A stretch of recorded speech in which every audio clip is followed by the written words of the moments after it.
Guys, what's up? Bulahang adlaw sa tanan, no? Tuod ka kanina dahil sa kay tani mata, guys. 4:30 AM pa lang nag-start ng atong adlaw sa kay tanang nga pikay. Lagi, musuba kita og bukid. For today's video, guys, magpabukid kita. Suba ta og banglay. Nagpa-drive day ko sa akong igsoon, guys.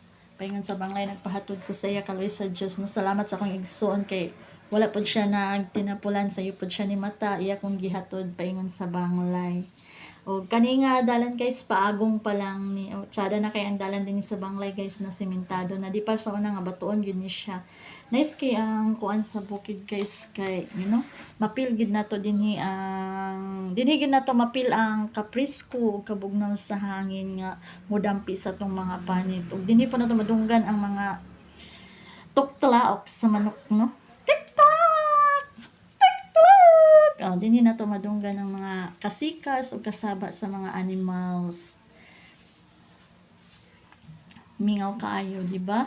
Tsada kay puy-an ang bukid. Dili pareha sa syudad kay peaceful gid ang bukid. Og kani nga building, guys, ang inyong nakita mao ni ang Banglay Elementary School. Kanang blue ug white, bag-o lang na siya nga building nga nahuman. O dinhi day sa Banglay, normal lang na makaagitag na naglasak-lasak, guys, basta mag-ulan, normal lang na sa bukid, labi nagwala na nga simento. San gani sa syudad, no, naman gyapon ni nana.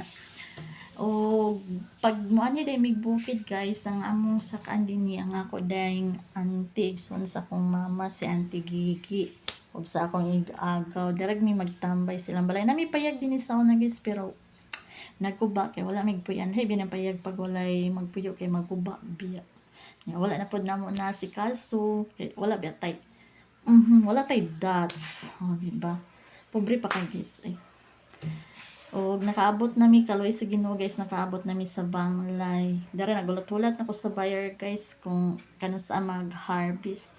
Peaceful kayo ang bukid basta sayo sa kabuntagon. Lami kay dinhi mga pi, guys. So maghuna-huna bitaw kag magmuni-muni ka ba kan sa ka kumadato kan makauya ba ka ako kan sa ka minyo or makadaog unta kog swear trees, di ba?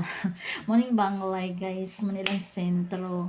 Og kay niingon man ang buyer, kay sad to see kay wala na dayon ang among harvest, postpone daw mo nang nagpa-harvest na lang ko sa akong ig-agaw og gamay nga lansones kay dalhon sa napaliran. Maning mga harvester kay nagulat-hulat pod sila kung nabay harvest, so wala unya manang mga empakador diha. Chika chika, bye bye.